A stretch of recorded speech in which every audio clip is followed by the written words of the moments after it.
네, 깊이 있는 시선으로 오늘을 바라보는 뉴스 퍼레이드 문을 엽니다. 오늘의 주요 뉴스 보시겠습니다. 제6호 태풍 카눈의 예상 경로가 한반도에 더 가까운 서쪽으로 조정됐습니다. 10일쯤 한반도에 상륙해 전국에 영향을 미칠 전망입니다. 신림 서현역 흉기 단독 사건 이후 온라인에 살인 예고글을 올린 50여 명이 검거됐습니다. 경찰은 흉기를 준비하는 등 범행 의사가 있는 경우 구속 수사에 방침입니다. 가톨릭 세계 청년 대회가 2027년 서울에서 열립니다. 서울대 교구는 100만 명이 모일 것으로 예상했는데 프란치스코 교황도 참석할 예정입니다. 전국 새만금을 떠나 서울에서 머물고 있는 영국 잼버리 대원들이 서울 야경을 감상했습니다. 서울시는 대원들이 한강공원에서 야영하는 방안도 검토 중입니다. 네, 저희는 잠시 뒤에 돌아오겠습니다.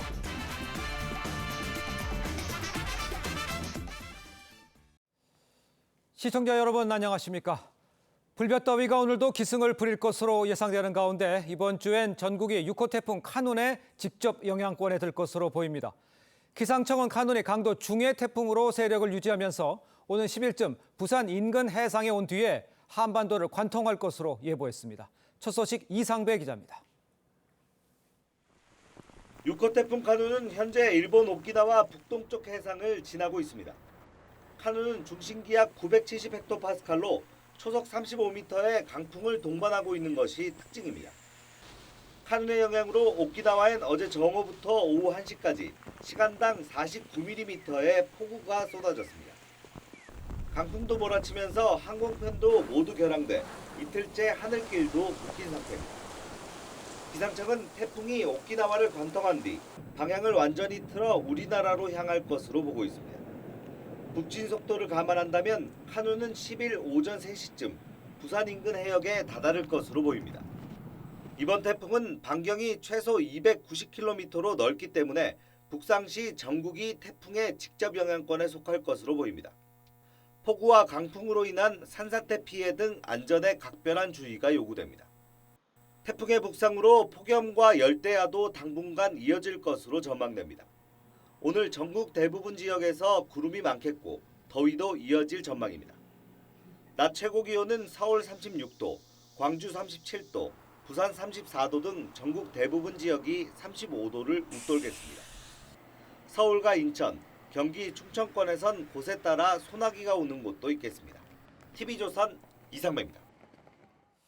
폭염이 이어지면서 오늘 전력 수요가 올 들어 최고치인 92.9기가와트에 이를 것이라고 산업통상자원부가 전망했습니다. 정부는 최대 전력을 뺀 예비 여비력이 10기가와트 이상을 유지해서 큰 문제가 없을 것으로 보고 있지만 만약의 사태에 대비할 방침입니다.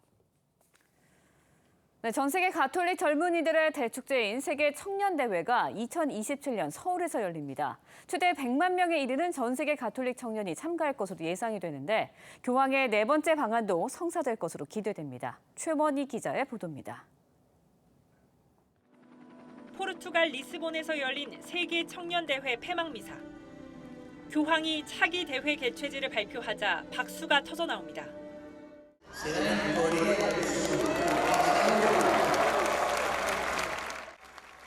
한국 청년들도 태극기를 들고 환호합니다.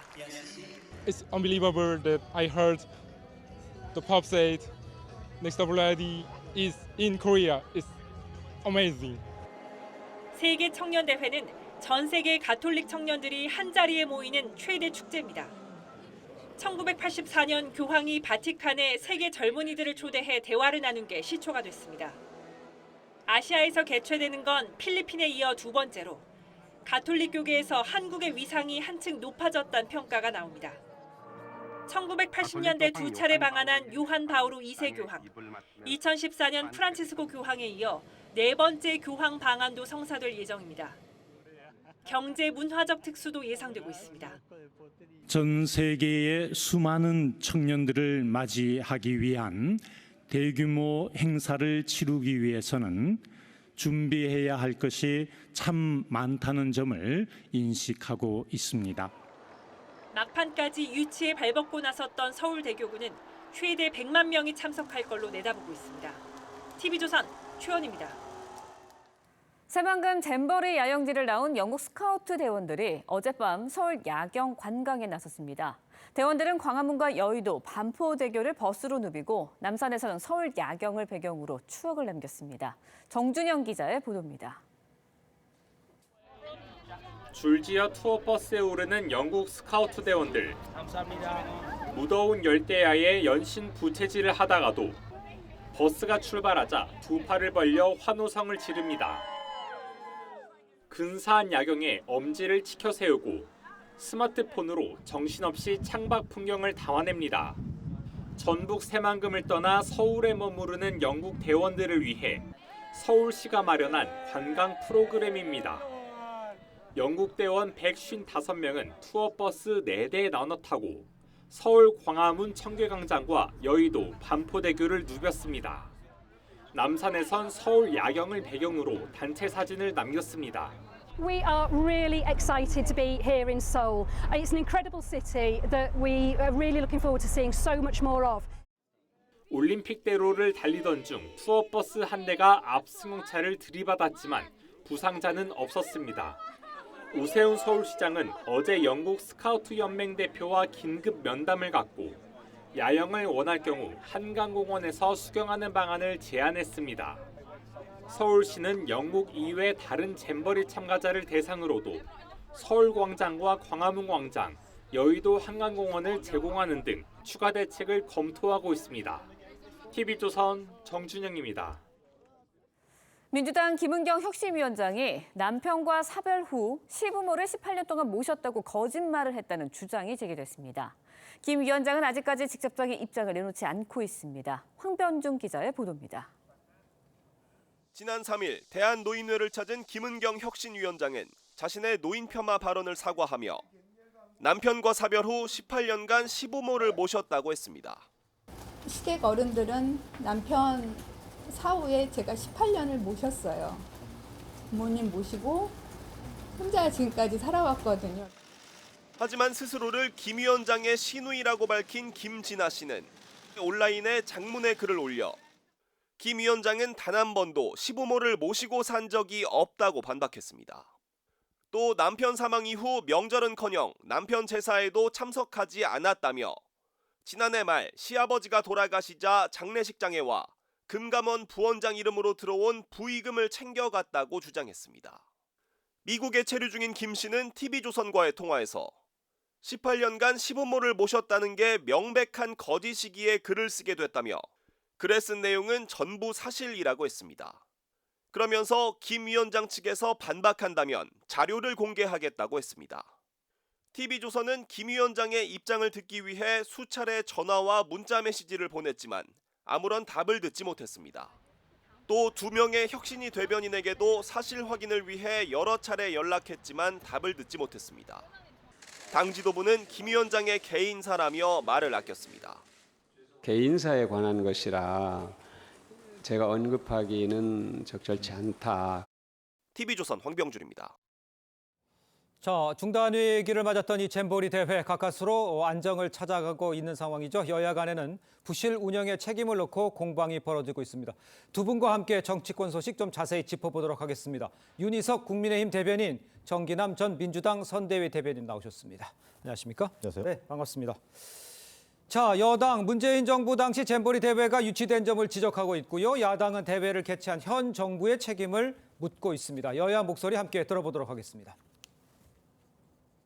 새만금 잼버리는 문재인 정부에서 유치하고 윤석열 정부가 개최한 행사인 만큼 여야와 국민 모두가 성공을 기원하는 행사임에 틀림없습니다. 우리 현장의 열악한 환경을 우려해 비판의 목소리를 낼 수는 있으나 무리한 주장으로 불안과 혼란을 부추기는 일은 없어야 합니다. 윤석열 정부는 세계 스카우트 잼버리 대회를 악몽으로 만들었습니다. 정부의 무책임이 부른 예고된 참사입니다. 그런데도 윤석열 정부는 남 탓으로 열심히 책임 회피에만 매진 중입니다. 정말 뻔뻔한 정부입니다. 자, 직접 들어보셨으면 합니다만 많이 들으신 것처럼 이 야당에서는 윤석열 정부가 책임을 회피하면서 또다시 전 정부 탓을 하고 있다, 이렇게 주장을 하고 있습니다. 먼저 윤 대변인께서 야당의 주장에 대해서는 어떻게 생각하십니까? 강선우 대변인 지금 비난 성명 말씀하시는 걸 들으셨는데, 네. 저렇게 덮어놓고 비난을 하니까 저희가 여러 가지 얘기를 할 수밖에 없는 거죠. 정부 출범한 지 1년이 지났습니다. 어떻게 전 정권 탓을 하겠습니까? 네. 이번 잼버리 대회는 특이한 점이 있죠. 중앙정부에서 추진한 것이 아니라 전북도에서 유치 이후에 쭉 주도권을 가지고 준비를 했다는 과정. 그 사이에 정권이 바뀌었기 때문에 네. 현 정부에서는 예산이라든지 이런 지원에만 집중하고 전체적인 틀에 대해서 전북도에 전적으로 맡겼다. 조직위원회에 맡겼다. 이런 입장인데 야당에서 윤석열 정부 들어와서 지금 하는 거니까 이 책임은 무조건 윤석열 정부가 져야 된다 하고 저렇게 공세를 취하니까 저희가 그 과정을 국민 여러분께 설명드리는 그런 과정을 밟고 있는 그런 상황이었고요. 윤재욱 원내대표 말씀대로 네. 문정부가 유치하고 윤 정부가 지금 하고 있는 겁니다. 어쨌든 이 우리나라를 보는 세계인들의 시각을 당연히 생각해야 하기 때문에 일단 잘 치르고 나서 그다음에 얘기하자. 지금은 정쟁이 의미가 없다. 이 말씀을 드리는 겁니다. 알겠습니다. 일단은 잘 치르는 게 마무리를 잘 해야 된다 이런 지적도 함께 해주셨습니다만 여당에서는 잼버리 유치가 이제 방금 전에도 얘기해 줬습니다. 문재인 정부 당시 이루어졌다는 점, 또 예산이 꽤 많은 1,000억 당 예상 들어갔다는 거, 근데 잘 집행됐냐 이거를 요구하는 것 같아요. 얘기를 어떻게 보십니까? 그 잼버리 정신이 뭡니까? 준비하라 아닙니까? 네. 그런 면에서 본다면 지금 정부가 남 탓할 때인가라는 점에서 대단히 아쉽습니다. 윤희석 대변인도 얘기하셨습니다만 지금은 내 탓 공방할 때가 아니고 네. 책임 있게 수습하는 것이 우선입니다. 자, 그런 와중에 대통령실에서 전라북도와 문재인 정부의 어떤 책임론을 일정 부분 거론한 것이 이제 화근이 된 거거든요. 자, 이번 잼버리 대회 가장 큰 문제점 뭡니까? 준비 미흡 뒷북 대응입니다. 자, 윤석열 정부 출범 15개월이 지났습니다. 네. 윤석열 대통령은 전폭적 대응을 약속한 행사입니다.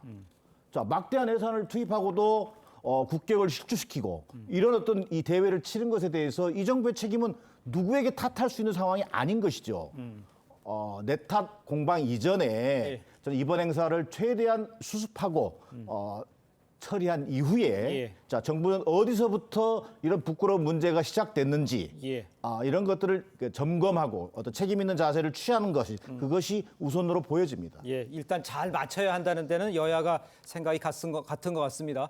그런데 이거 하나 좀 체크해봐야 될 게 있는데요. 책임 공방을 벌이는 가운데 민노총이요 이례적으로 문재인 정부를 비판을 했습니다. 정치적 이석으로 잼버리 행사를 빌민 삼아서 새만금 신공항 예비 타당 조사를 면제했다 이런 주장까지 했었습니다. 실제로 신공항 착공은 내년에나 시작될 것 같아요. 민노총의 이 주장은 왜 이 시점에 나온 거라고 보십니까? 그 민노총 입장에서는 이 새만금 신공항 건설 자체가 본인들이 볼 때 굉장히 예민하게 생각하는 부분, 즉 봤더니 이게 미군 기지의 제2활주로로 지금 활용되는 그런 공사다. 그러면서 거기서 비판 지점을 잡은 거예요. 결은 좀 여의도 정치권하고 다릅니다. 그러면서 뭘 지적을 했냐면 새만금 잼버리를 하는 과정에서 이 새만금 신공항에 대한 예비 타당성 조사를 면제받았다. 문재인 정권에서. 정치적인 이속으로 그렇게 갔는데 그럼 양평고속도로 예비 타당성 관련한 문제에 대해서는 지금 정부 여당을 그렇게 비판하면서 본인들이 정권 잡고 있을 때는 또 예타 면제를 이런 식으로 편의적으로 한 게 아니냐 그런 식의 비판을 하면서 그랬기 때문에 새만금 잼버리 자체도 준비가 지난 5년 문재인 정권 동안 잘 안 된 거 아니냐 여기까지 비판을 하고 있는 겁니다. 결국 민노총의 비판은 예비 타당성에 초점을 맞춰서 그 자의적인 어떤 선정 과정이라든지 취소라든지 이런 걸 얘기하고 있는 건데 결국은 보면은 이 잼버리 대회의 준비 과정에 있어서의 어떤 지난 정권에서 문제점을 민노총 차원에서도 지적하고 있다. 이렇게 정리해 볼 수 있겠습니다. 민노총 성명에 대해서는 당내에서 어떻게 보고 있나요? 그러니까 이 새만금 신공항 예비 타당성 조사를 면제했다. 이 사실 자체는 팩트인 걸로 보여집니다. 그게 왜 그러냐면 그 당시 새만금 공항을 추진했던 송하진 지사는 잼버리 대회를 성공적으로 유치하기 위해서는 국제공항이 필수적이다. 라고 하는 관점을 가지고 사실은 전라북도의 치석 사업으로 추진한 것은 사실입니다. 그 과정에서 예타가 면제됐다라고 하는 점이 지적한 건데 저는 지금 민노총이 제기하고 있는 그 문제점이 미군 기지 제2활주로 건설 사업 이것들은 아직까지 현실적으로 확인된 사실이 아닙니다. 이런 어떤 사실관계가 좀 확인이 필요해 보이고요. 또 지금 시점에서 당시에 새만금 유치 과정에서 있었던 공항 면제 타당성 조사라든지 예비 타당성 예. 면제라든지 이런 것을 거론하는 것 자체가 이 문제 지금 현재 추진되고 있는 이 잼버리 대회가 성공적으로 마무리되고 또 책임 있게 수습하는 것과 어떤 연관성을 갖는 것인지 그 부분에 대해서는 좀 의아한 대목이 있는 것은 사실입니다. 그거를 민노총이 성명을 냈다는 얘기 다시 그렇습니다. 한번 말씀드리고요. 자, 그런데 이제 지난해 국감에서도 잼버리의 준비 부족 문제가 지적된 바 있습니다. 당시에도 이제 폭염과 해충 등 대책에 대해서 우려의 목소리가 나왔던 걸 아마 기억을 하실 겁니다. 근데 여가부에서는 이런 얘기들이 나왔었는데 좀 준비가 부족했다라고 봐야 되는 거겠죠? 네, 그 여가부가 주무 부서이기 때문에 이 책임을 피할 여지가 없겠죠. 물론 여가부만이 아니라 뭐 행안부, 뭐 문체부 이 세 개 부처가 이 새만금 잼버리 대회 준비 과정에 관여돼 있고 또 전북도지사가 집행위원장을 하고 있는 그래서 전반적으로 누가 그러면은 컨트롤 타워의 핵심이냐 이 부분에 문제는 있을 수 있겠습니다만은 그래도 이것을 준비하는 주무부서는 여가부였기 때문에 어찌되었건 대회를 이런 식으로 거의 망치는 수준으로 했다는 것에 대해서는 책임을 면할 수 없다 이렇게 보고 있습니다. 예, 컨트롤 타워는 그러면 어디에 써야 될 것 같고 또 컨트롤 타워 역할이 제대로 됐는지 이 지적에 대해서는 어떻게 생각하십니까? 지금 윤희석 대변인도 얘기했습니다만 저는 컨트롤 타워는 여가부가 맞다. 여가부가 맞다. 5개 공동위원장 체제입니다. 행안부, 문광부, 여가부가 중심이 되어 있는데 그 중심은 여가부입니다. 이 말은 여가부의 책임을 묻기 위해서가 아니라 여가부가 책임 있는 역할을 했어야 된다는 것이고 또한 여가부가 중심이 된 국가 행정 시스템 자체가 제대로 작동하지 않았다는 점에서 그 문제점이 심각한 것으로 보여집니다. 예, 알겠습니다. 자, 휴가 중인 윤석열 대통령도요 잼버리 상황 관련해서 긴급 지시를 내렸습니다. 대통령실 브리핑 들어보도록 하겠습니다. 대통령은 무더위 위생관리에 만전을 기할 것을 당부하면서 특히 식중독이 일어나지 않도록 각별하게 살펴달라고 했습니다. 대통령이 약속한 영해 문화활동도 적극적으로 지원할 계획입니다. 나라에 어려운 일이 생겼을 때 정부와 기업, 국민이 함께 힘을 모아 극복하고 전화위복의 계기로 삼았던 경험이 이번에도 다시 한번 재현되기를 기대합니다. 자, 일단 그 잼버리 대회가 잘 마무리되고 난 후에 이제 어떻게 무엇이 잘못됐는지를 확인하고 조사하고 고칠 건 고치겠다. 이런 것들이 지금 다 의견이 같이 일치가 되고 있는데 당장 급한 것 대통령의 지시로 이제 관광 프로그램과 문화활동 프로그램 지금 긴급히 추가가 됐습니다. 남은 기간 대회가 좀 정상적으로 운영되도록 여러 가지 이제 노력을 하고 있는 모양새인데 이런 노력들이 좀 도움이 될 거라고 생각하십니까? 어떻게 봐야 됩니까? 충분히 도움이 된다고 생각합니다. 그 뉴스 리포트에도 나왔지만 지금 현지에서 야영하는 상황이 굉장히 열악해졌었고 그래서 퇴영을 미리 한 나라들도 있지 않습니까? 그렇습니다. 이 잼버리라는 것이 스카우트 대원들의 이 대규모 야영 대회인데 지금 우리나라에 와서 야영을 하려고 하는데 환경이 그렇게 됐다면 뭐 기후도 그렇고요. 여러 가지 상황이 그렇다면은 우리나라에서 뭔가 문화 프로그램이라도 짜서 우리나라를 방문한 대원들이 그것을 느끼고 가는 것 또한 스카우트 정신과 그렇게 크게 다르다고 보지 않습니다. 좋은 인상을 남기는 것은 부가적인 또 하나의 성과가 될 수 있겠죠. 그렇겠죠. 알겠습니다. 그런데 이제 일각에서는요. 리포트에도 나왔습니다만 이 관광을 하고 또 서울 야경을 투어하고 이런 관광 프로그램 스카우트 정신과는 맞지 않는 거 아니냐. 이런 얘기도 나오고 있는데 이거는 어떻게 생각하십니까? 사실상 스카우트 정신이 이미 좀 훼손된 측면은 있어 보입니다. 저는 지금 정부가 정상 추진을 하겠다, 또 강력 대응하겠다. 이런 입장만 가지고 이 문제를 바라보는 것은 대단히 좀 안일해 보인다.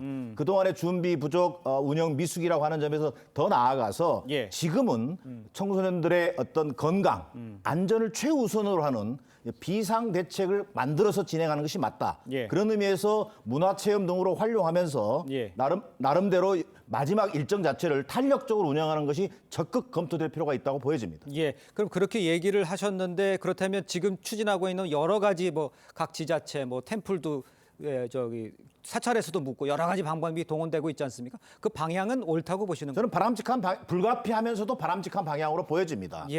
전라북도의 14개 시군을 활용한다든지 전국의 어떤 문화체험을 할 수 있는 기회로 지금은 확장시키는 것이 불가피한 상황으로 판단되어집니다. 자, 윤석열 대통령이 남은 휴가 기간 중에요. 현장 방문을 고려하고 있다. 이런 얘기도 들리고 있습니다. 가능성은 어떻게 보시고 도움이 많이 되겠죠? 꽤 가능성이 있어 보입니다. 윤 대통령 휴가가 내일까지인데요. 네. 뭐 휴가 중은 뭐 휴가는 휴가라고 볼 수 있지만은 예. 지금 이 상황에서 잼버리 대회가 잘 되는 것이 가장 지금 국민적 관심사도 있고 또 우리나라를 대표하는 대통령 입장에서 그렇습니다.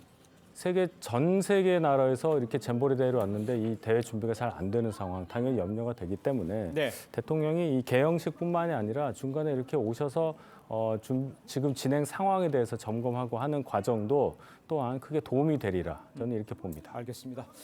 자, 계속해서 저희는 다음 주제로 넘어가 보도록 하겠습니다. 자, 노인 폄하 논란을 일으킨 김은경 민주당 혁신위원장이요, 이번엔 거짓말 논란에 휩싸였습니다. 먼저 어떤 발언이 논란이 되는 건지 김은경 위원장의 발언부터 듣고 오겠습니다. 시댁 어른들은 남편 사후에 제가 18년을 모셨어요. 부모님 모시고 혼자 지금까지 살아왔거든요. 어르신들에 대해서 공경하지 않는 마음을 갖고 살아본 적은 없었던 것 같아요. 홀로 살지만 비굴하지 않게 살면서 부모님 모시는 거, 작년, 재작년 1년 사이에 다 두 분을 모시고 선산에 묻어드렸어요. 그래서 제 인생의 어깨도 상당히 무겁습니다. 자, 저렇게 인터뷰를 했습니다만 이제 앞서 김 위원장 본인의 이 노인 폄하 발언을 사과하면서 남편과 사별 후에 18년간 시부모를 모셨다고 말했습니다. 김 위원장의 시누이가요, 이 말이 명백한 거짓말이다 이렇게 주장을 한 겁니다. 단 한 번도 시부모를 모시고 산 적이 없다라고 시누이가 주장을 한 겁니다. 여기에 대해서 아직 김은경 위원장은 답변은 없었습니다. 그래서 주장만 있다는 말씀을 먼저 시청자 여러분께 드리고요. 어떻게 평가를 하십니까? 일단 안타까운 일이죠. 김은경 위원장이라는 분을 뭐 국민들이 그 개인사에 대해서 알 필요가 전혀 없었는데 네. 민주당이 혁신위원장을 맡고 뭔가 발언을 좀 부적절하게 함으로써 이게 불거졌고 또 가족 간에 이런 일이 있는 것 확인이 안 되기 때문에 제가 그 내용에 대해서는 뭐라고 말씀 안 드리겠습니다. 예. 그런데 일단 민주당에서 혁신을 한다.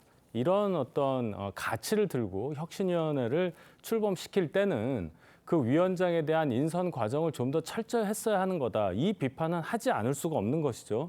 지금도 김은경 위원장이 대한노인회에 가서 사과를 하러 갔는데 표정 보면은 사과하러 간 사람의 표정으로 저는 보이지가 않습니다. 저만 그렇게 느끼는지는 모르겠어요. 그리고 본인의 어떤 개인적인 체험을 근거로 해서 내 진심은 그게 아니다.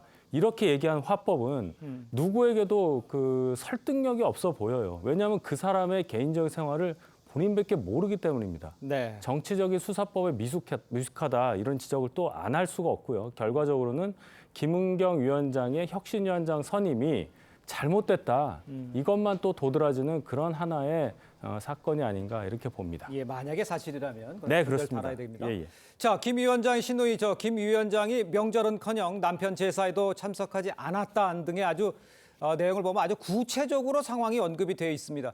이 주장 신빙성은 어느 정도 있다라고 평가를 하십니까?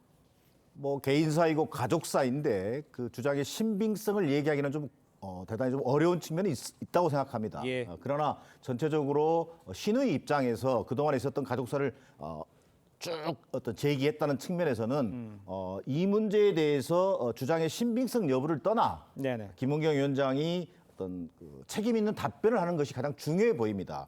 그러나 좀 약간 의문되는 대목은 있어요. 예.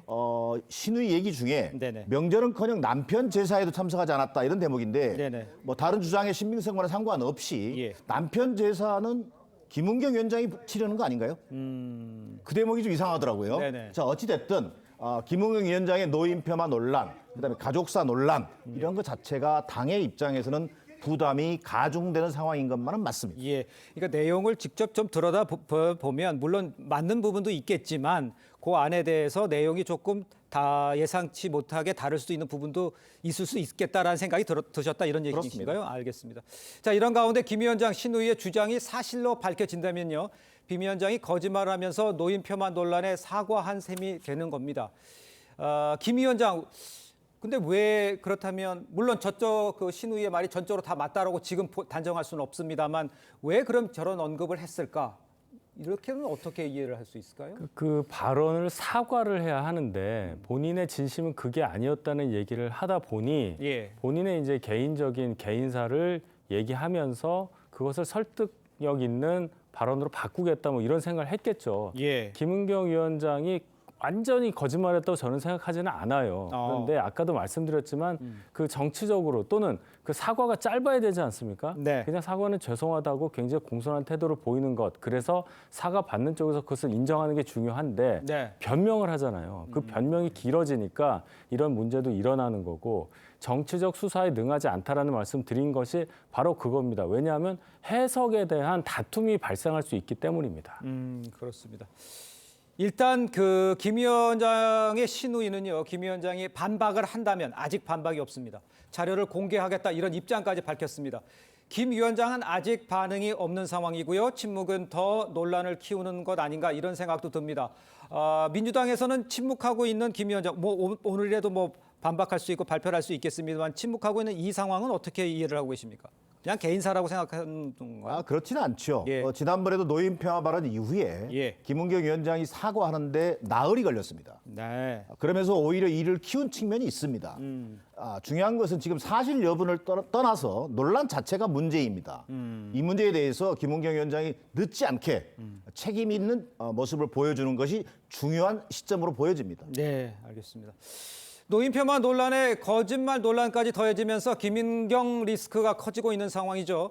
야당 지도부는 개인사라고 말을 아끼고 있는 상황입니다. 민주당과 김 위원장 문제를 이거를 따로 볼 수는 있는 건지 이건 어떻게 예상하십니까? 따로 보기가 어렵죠. 김은경 위원장의 개인사, 가족사를 이제 국민들이 알 수밖에 없는 상황이 됐습니다. 네. 그래서 그런 분들에 대해서 우리가 공인이라는 말을 쓰죠. 네. 김은경 위원장이 그런 위치에 왔기 때문에 민주당의 또 중요한 조직의 장을 맡고 있고 그래서 이것이 정치적으로 민주당에는 부담이 될 뿐더러 국민들께도 정치적 이슈로 다가오는 거 아니겠습니까? 네네. 그렇다면 이것은 단순한 개인사나 가족사라고 볼 수가 없는 거죠. 예. 그러면 여기에 정무적인 판단이 들어가야 하는 거고 뭐 판단의 결과를 내리는 것은 민주당의 자유의 영역이라고 볼 수 있겠습니다마는 국민 여론을 감안한다면 뭔가 조치가 필요한 상황이 아닌가 이런 개인적인 생각은 해봅니다. 알겠습니다. 뭔가 조치를 필요하지 않냐는 개인 생각을 이야기해 주셨습니다만 여당에서는 거대 야당의 혁신을 이런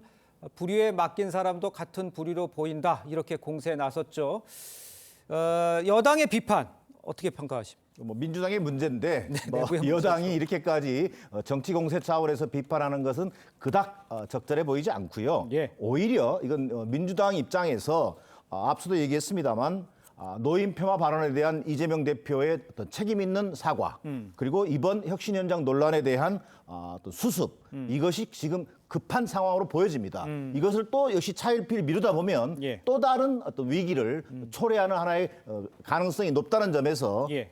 오늘 이재명 대표 복귀하시는데 네. 이 문제에 대한 어떤 입장을 밝히는 것이 중요한 상황으로 보여집니다. 예. 폄하에 대한 사과는 뭐 계획대로 할 수도 있을 것 같아요. 수습이라고 아까 얘기하셨는데 어떤 방식의 수습이 예상이 되십니까? 저는 이미 혁신이 자체가 동력을 상실했다고 보여집니다. 네. 그렇다면 혁신이 활동 자체를 네. 조기 매듭하고 네. 또 혁신위원장 문제 역시 조기에 어떤 사퇴 논란이 사실 여부라면 예. 확인한 뒤에 예. 당이 책임 있는 모습을 보여주는 것이 바람직하다는 생각입니다. 방금 뭐 혁신이 해체론도 뭐 이야기가 여러 곳에서 나오고 있는 상황이고 이재명 대표의 책임 또 사과 이걸로 끝나는 문제인지 또 혁신위는 어떤 식으로 방향이 흘러갈 건지 예상할 수가 있을까요? 이재명 대표가 휴가였기 때문에 아무 언급을 안 하셨죠. 그렇죠. 근데 기본적으로 이재명 대표가 임명한 혁신입니다. 네. 그리고 그 혁신위가 이렇게 제대로 활동을 못하고 성과를 못 내는 과정에 있어서의 책임 당연히 이재명 대표도 질 수밖에 없는 상황으로 봅니다. 예. 사과는 사과대로 하시고 또 혁신위가 20일까지만 한다고 했는데 네. 과연 그 기간 동안에 있을 의미가 있는지에 대해서도 정무적으로 잘 판단하시기를 바랍니다. 알겠습니다. 자, 두 분 말씀 여기까지 듣겠습니다. 고맙습니다. 감사합니다. 네, 이탈리아 남부 해역에서 아프리카 난민을 태운 배 두 척이 침몰했습니다. 이 사고로 2명이 숨지고 30여 명이 실종됐습니다. 고승현 기자입니다. 헬기가 난민들을 구조합니다. 타이어에 몸을 의지한 난민들은 거센 물살에 맞서 노란 튜브에 올라탑니다. 이탈리아의 최남단인 람페두사 섬 인근 해역에서 아프리카 난민들을 태운 배 두 척이 폭풍우를 맞아 침몰했습니다. 최소 2명이 숨지고 30여 명이 실종됐습니다. 57명은 구조됐습니다. 배들은 각각 아프리카 난민 40여 명을 태운 채 유럽으로 향하고 있었습니다. 이미 며칠 동안 이탈리아 남부 해역에는 강한 폭풍우가 발생해 2,000명 넘는 난민들이 구조돼 람페두사 섬으로 이송됐습니다. 이탈리아 내무부에 따르면 올 들어 현재까지 바다로 입국한 이주민은 약 9만 2천여 명으로 지난해의 2배를 넘어섰습니다. BBC는 지난 6월 이탈리아로 향하던 그리스 난민선 침몰 이후 2달 만에 비슷한 사고가 터졌다고 지적하면서 반이민 정책을 펴고 있는 유럽 국가들의 눈을 피해 위험한 바닷길을 선택하는 선박들이 늘고 있다고 전했습니다. TV조선 고승현입니다. 네, 지난달 21일 신림동 흉기 난동 사건 이후 어제 오후 6시까지 살인 예고글을 올린 54명이 경찰에 붙잡혔습니다. 글을 올린 대부분은 10대에서 20대로 장난이었다고 주장한 것으로 알려졌습니다. 검경은 국민 불안감이 극에 달한 만큼 이들에 대한 구속 수사를 적극 검토할 방침입니다. 이처럼 인터넷에 살인 예고글을 올린 뒤 지난 4일 흉기를 들고 서울 강남을 활보한 20대 남성이 구속됐습니다. 송민성 기자의 보도입니다. 지난 4일 흉기를 들고 서울 강남 고속버스 터미널을 활보하다가 붙잡힌 20대 남성 A씨. 구속영장 실질 심사를 받기 위해 법원에 출석한 A씨는 스스로 목숨을 끊으려고 했다고 주장했습니다. 선물 찾아간 이유가 어떻게 되실까요? 경찰은 A씨가 범행 당일 새벽 SNS에 경찰관을 살해하겠다는 협박글을 올린 사실을 파악하고 특수협박과 살인 예비 혐의로 구속영장 청구를 신청했습니다.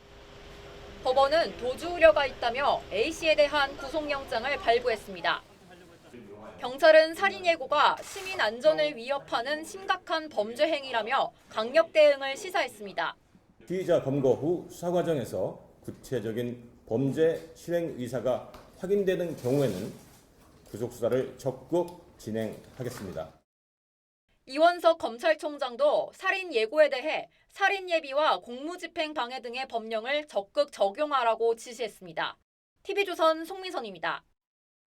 네, 분당백화점 흉기 난동 사고로 중태에 빠졌던 60대 여성이 끝내 숨졌습니다. 경찰은 구속된 피의자에게 살인 혐의를 적용하고 신상 공개 여부를 오늘 결정합니다. 구자형 기자의 보도입니다. 지난 3일 흉기 난동 피의자가 몰던 차에 치여 사경을 헤매던 60대 여성. 한때 심장 박동이 돌아오기도 했지만 끝내 숨졌습니다. 계속 와가지고 박치는데 저들이 안 먹더라고. 집에 갈 때도 나는 치다보고 그리 살아야 됩니까 우리가. 교통사고 피해자인 20대 여성도 현재 의식을 찾지 못하고 있는 상태입니다. 피해자 한 명이 숨지면서 경찰은 피의자 A씨에게 살인 혐의를 추가 적용했습니다. 범행 도구 사서 전날 서현역 갔던 걸 저희 살인 예비 적용했고요. 한 분이 이제 돌아가셔서 살인 및 살인 미수로. A씨는 범행 직후 경찰 조사에서 누군가 자신을 해치려 해 범행을 저질렀다고 진술했습니다. 경찰 조사 결과 A씨는 8년 전부터 정신질환을 앓아왔고 지난 3년 동안 치료를 받지 않은 것으로 확인됐습니다. 경찰은 신상공개위원회를 열고 A씨의 신상 공개 여부를 결정할 방침입니다. A씨의 신상 공개 여부는 이르면 저녁쯤 결정될 전망입니다. 경찰은 또 프로파일러 4명을 투입해 사이코패스 진단검사 여부도 결정할 계획입니다. TV조선 구자영입니다. 네, 전해지는 대로 서현역 흉기 난동 사건의 피의자 A씨의 신상 공개 여부가 오늘 결정이 됩니다. 네, 관련 내용 정혁진 변호사, 장윤미 변호사, 승재현 한국형사정책법무연구원 선임연구위원과 함께 자세히 짚어보도록 하겠습니다. 안녕하십니까? 안녕하세요. 네, 반갑습니다. 자, 일단 오늘 낮 2시 피의자 A씨에 대한 신상 공개위원회가 열릴 예정이죠. 정 변호사님, 일단 공개가 될 것이라고 봐야 됩니까? 어떻습니까? 네, 공개가 될 것이고요. 네. 그다음에 공개가 되어야 합니다. 네. 관련 법이 특정 강력범죄 처벌에 관한 법률인데 거기에는 요건이 어떻게 되어 있냐면은 수단이 잔인하고 피해가 중대하고 그다음에 증거가 충분하면 이와 같은 경우에 피의자의 얼굴이 공개가 되도록 되어 있거든요. 그런데 전 다른 걸 다 떠나가지고 이 규정은 개정되어야 한다. 왜냐하면 적어도 이와 같은 흉악범죄의 경우에는 무슨 위원회 같은 거 기다릴 것도 없이 현행범이잖아요. 즉각 공개가 되어야 된다. 그래야지 이런 종류의 범죄가 조금이라도 억제가 될 것이 아닌가 저는 그렇게 생각이 됩니다. 그렇군요. 네, 결국 피해자 이제 60대 여성이 안타깝게 사망을 하면서 경찰이 피의자 A 씨에게 살인죄를 추가로 적용을 했습니다. 네. 최대 형량 어느 정도까지 나올 수 있는 건가요? 일단 살인죄는 이 양형 기준이 정확하게 있습니다. 이 중에 극단적 인명경시 살인으로 아마 판단을 받을 텐데요. 네. 이 경우에는 무기징역 내지는 23년 이상의 유기징역형에 처하도록 돼 있고 네. 또 과거의 안인득 사건 같은 경우에도 본인이 뭐 조현병이다라고 하고 치료 감호의 필요성이 뭐 재판 과정 중에 언급되기도 했지만 예. 그때 당시에도 한 5분이 돌아가시고 한 17명 정도가 다쳤는데 네. 1심에서 사형이 나왔지만 항소심에서 무기징역으로 감형이 됐었거든요. 예. 이런 사례에 준하여 본다면 좀 중형을 피하기는 어려워 보입니다. 알겠습니다. 네. 그런데 이 사건 관련해서요. 이 총기 난동 사건 이어서 온라인상의 살인 예고글이 계속 올라오면서요. 시민들의 불안감이 지금 커지고 있습니다. 살인 예고글과 관련해서 어제 오후 6시 기준으로 작성자 54명이 검거가 됐어요.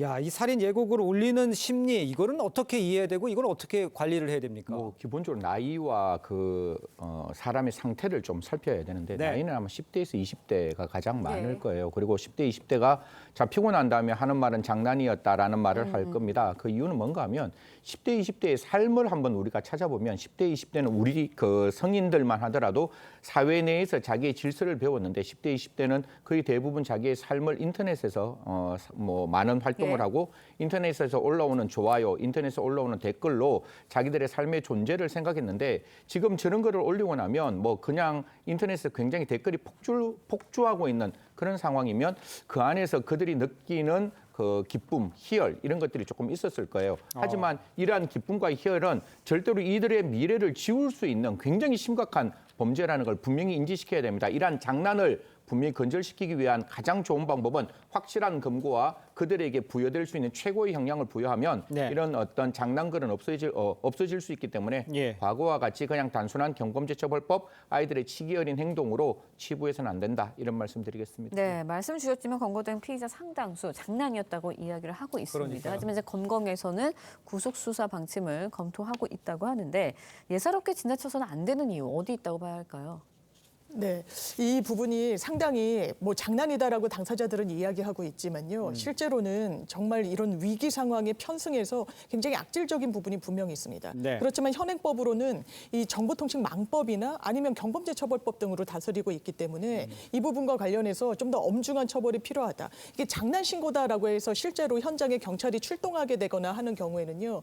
위계에 의한 공무집행 방해로 지금도 뭐 처벌은 가능하지만 좀 더 적극적으로 뭐 이원석 검찰총장도 위계에 의한 공무집행 방해 법리를 좀 더 치밀하게 검토하라고 지시를 내린 만큼 예. 이 부분에 대한 검토도 당연히 이루어져야 되겠습니다. 알겠습니다. 근데 이제 이원석 검찰총장 이야기해 주셨습니다만 예. 법정 최고형 처벌 내려질 수 있게 엄정하게 대처하겠다고 했습니다. 근데 살인 예고글 작성자들 어떤 처벌을 내려야 될지 또 이게 또 10대 장난이라고까지 얘기를 했는데 그럼 그렇게 강력하게 할 수 있는 건지 이거 어떻게 평가를 했습니까? 글쎄요, 이제 승 박사님도 말씀하셨지만 네.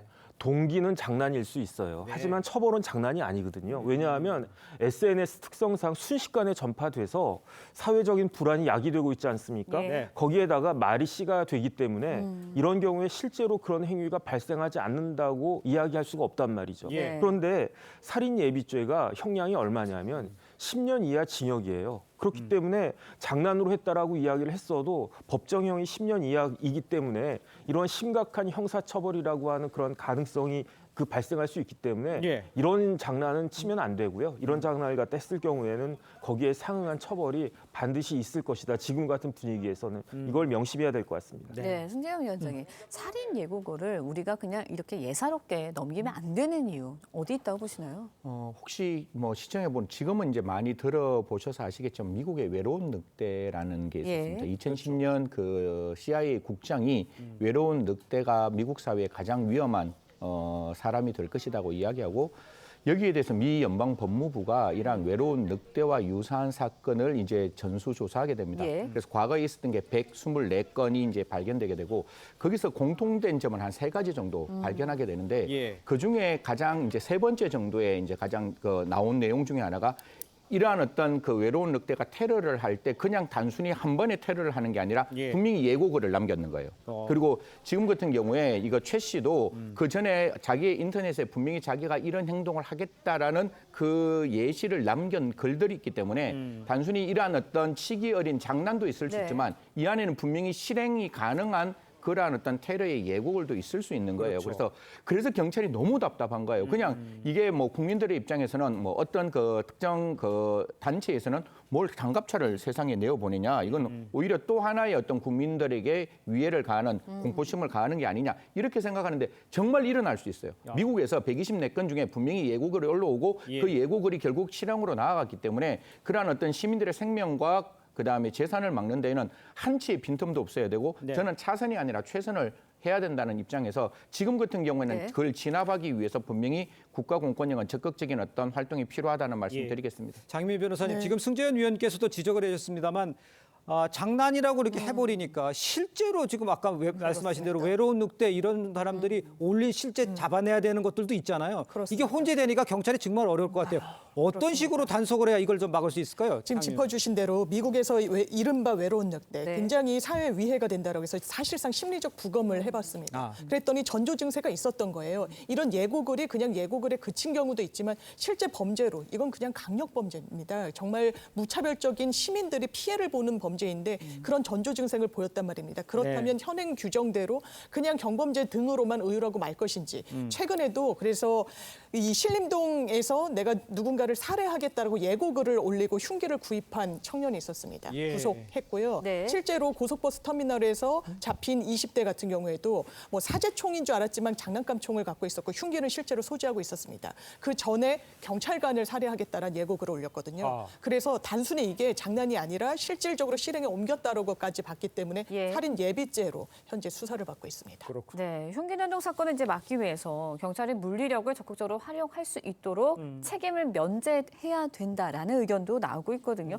현재 진압 과정 어떻게 진행되고 있는 건가요? 이게 사실 과거와 현재와 미래를 세 가지로 나누어서 말씀드리겠습니다. 과거에는 경찰관 직무집행법에 경찰이 적법한 직무를 했을 때에도 형법상 그게 정당행위 혹은 정당방위가 되어야지만 위법성이 조각됐어요. 그러다 보니까 경찰이 국민의 생명을 지키는데 굉장히 소극적일 수밖에 없어서 경찰관 직무집행법 11조의 5, 6 정도 되는 것 같은데 거기에 그 경찰관이 적법하고 의법하게 고의 중과실이 없는 경우에는 원칙적으로 면책권을 부여하도록 만들었습니다. 그런데 그게 만들어졌다 할지라도 사실상 조금만 과잉 진압하면 너무너무 많은 단체에서 이게 왜 이렇게 했느냐. 사실 이런 거예요. 손에 칼을 들었는데 칼들은 어떤 손을 테이저건을 쏠 수도 있고 3단번을 쓸 수도 있는데 테이저건을 쏘면 어떤 느낌이 드는가 하면 과잉 진압이다. 이렇게 이야기할 수 있는 부분이 있는 거예요. 그래서 저는 한 가지만 말씀드리겠습니다. 경찰이 국민의 생명과 안전을 지키기 위해서 적극적으로 적법하고 의법한 일을 했다면 다른 단체에서 거기에 대해서 과잉 진압을 요구할 때 경찰이 스스로 그 경찰을 막아줘야 돼요. 경찰이 그 경찰에 대한 보호막을 안 만들어주면 누가 이러한 경찰이 제대로 적법하고 의법한 그 집행을 하겠습니까? 경찰 스스로 경찰을 막아주는 제도가 필요하다는 말씀드리겠습니다. 그러니까 그 뜻은 경찰이 어떤 그 형사 그 책임을 물어서 집행을 할 때 그거에 대해서 당당하게 했다라는 것을 같은 경찰끼리 막아주는 그렇죠. 경찰 안에 있는 뭐 저 인권 경찰 안에 있는 뭐 법조 단체가 있으면 거기서 적극적으로 다른 단체가 이야기를 할 때 아니다. 이거는 현장에서의 적법하고 의법한 집행이었다. 우리 경찰 고의 중과실 없다. 이렇게 같이 함께 연대해 줘야지. 그냥 사건 발생하고 난 다음에 경찰 혼자 외톨이로 아니 네가 집행했으니까 우리는 몰라. 네가 알아서 민사상 형사상 책임을 다 너 혼자 지어. 이래서는 안 된다고 생각합니다. 자, 이런 가운데 정치권에서도요. 경찰에서 더 강력한 면책권을 부여하자. 이런 목소리가 나오고 있습니다. 구체적으로 경찰에서 어떤 면책권을 부여해야 과연 범죄자 진압 문제가 사라질 수 있을까요? 그런데 저게 제가 봤을 때 말이 안 되는 게 경찰에게는 공권력을 행사할 수 있는 권한이 주어진 거예요. 그렇죠. 이미 주어졌죠. 경찰이라고 하는 사람처럼 범죄자들한테 이렇게 물리력을 행사해도 된다라고 한 거 아니겠습니까? 그런데 지금 상황은 그렇게 경찰이 범죄 진압을 위해서 물리력을 행사를 했더니 거기에 대해서 그 심지어 범죄자들이 민사 형사적으로 경찰관들에 대해서 이의를 제기했을 때 그런데 거기에 대해서 법원에서도 심지어 뭐 경찰한테 개인적으로 그 민사상의 손해배상 책임을 갖다 줘라 이렇게 이야기를 하니까 경찰이 차라리 가만히 있는 게 낫겠다 그렇게 되는 거니까 말이 안 되는 거죠. 그러니까 이와 같은 비정상적인 상황을 정상화시키는 것이 문제가 되는 것이지 마치 여태까지 없었던 그런 면책권을 경찰한테 새로 부여하는 것이다. 이렇게 보면 안 된다라고 저는 생각을 하고요. 네. 중요한 건 뭐냐면은 경찰인 그 위에 수뇌부가 이런 부분들에서 밑에 있는 부하들의 행동을 다 막아줘야 되고요. 그다음 법원에서도 좀 적극적으로 이런 부분들에 대해서 판결을 해줘야지 이상한 판결이 나오면은 그러면은 경찰관들이 일을 하지 못하게 되고 최종적인 피해는 누가 보게 됩니까? 우리 같은 일반 시민들이 보게 되는 겁니다. 그렇습니다. 네, 실제로 이제 지난 주말에는 도심 곳곳에서 경찰 특공대원과 심지어 장갑차까지 등장하기도 했습니다. 범죄 예방 효과가 어느 정도나? 저는 반드시 이거는 선택의 문제가 아니라 당위의 문제라고 생각해요. 국민들이 지금 느끼고 있는 이 공포가 쓸데없는 공포라고 생각하세요?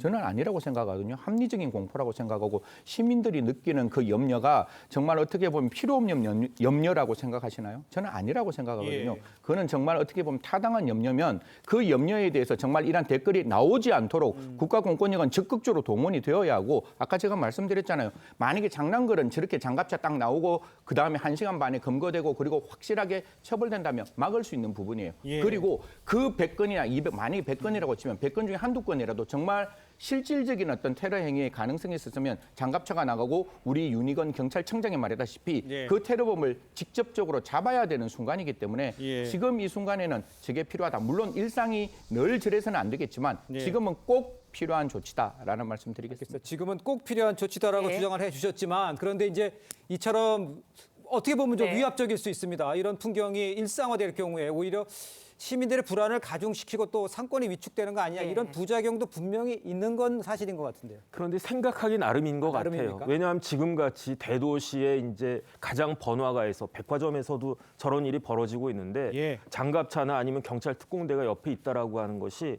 오히려 안심이 되는 거 아니겠습니까? 그렇기 때문에 제가 생각해도 승 박사님 말씀처럼 당분간은 필요할 수도 있겠다. 그런데 물론 이런 것들이 정상적인 모습은 아니잖아요. 그래서 빨리 이렇게 이러한 것들에 대해서 정상화가 되는 것이 필요하긴 하지만 당분간은 필요할 수도 있겠다라는 생각이 듭니다. 알겠습니다. 자, 세 분과는 여기서 인사 나누겠습니다. 고맙습니다. 고맙습니다. 감사합니다.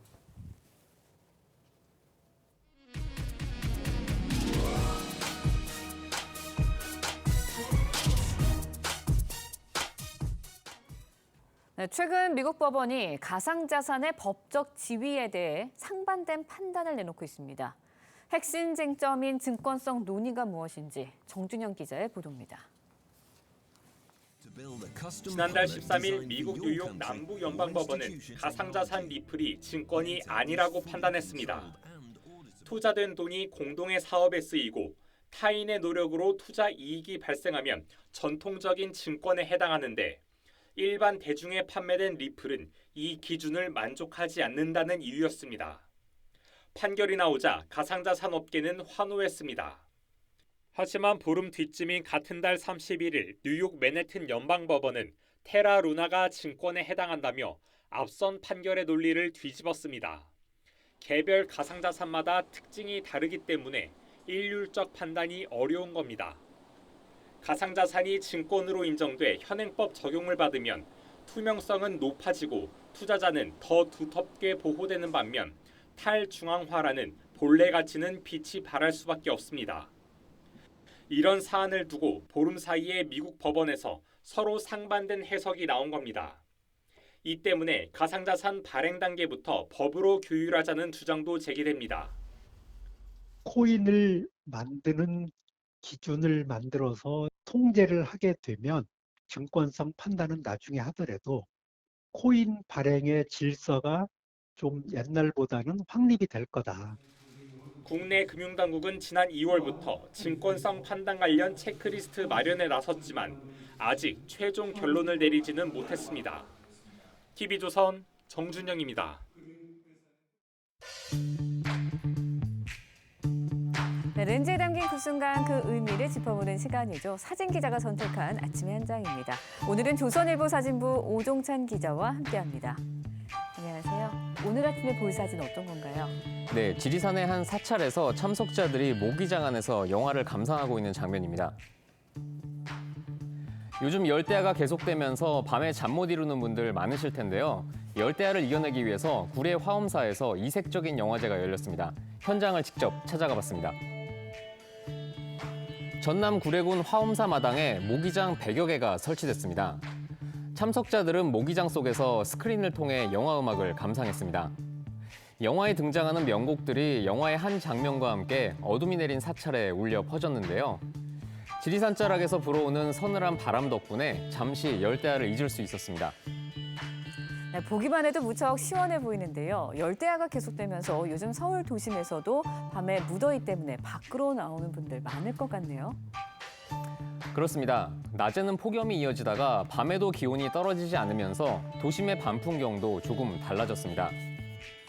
서울 반포 한강공원의 밤 풍경입니다. 많은 시민들이 반포대교의 달빛 무지개 분수를 지켜보면서 잠시 더위를 잊고 있습니다. 청계천에도 많은 시민들이 찾아와서 물가에 앉아 열대야를 이겨내고 있는데요. 당분간 도심과 해안 지역을 중심으로 밤 기온이 25도 아래로 떨어지지 않는 열대야가 계속될 것으로 예상됩니다.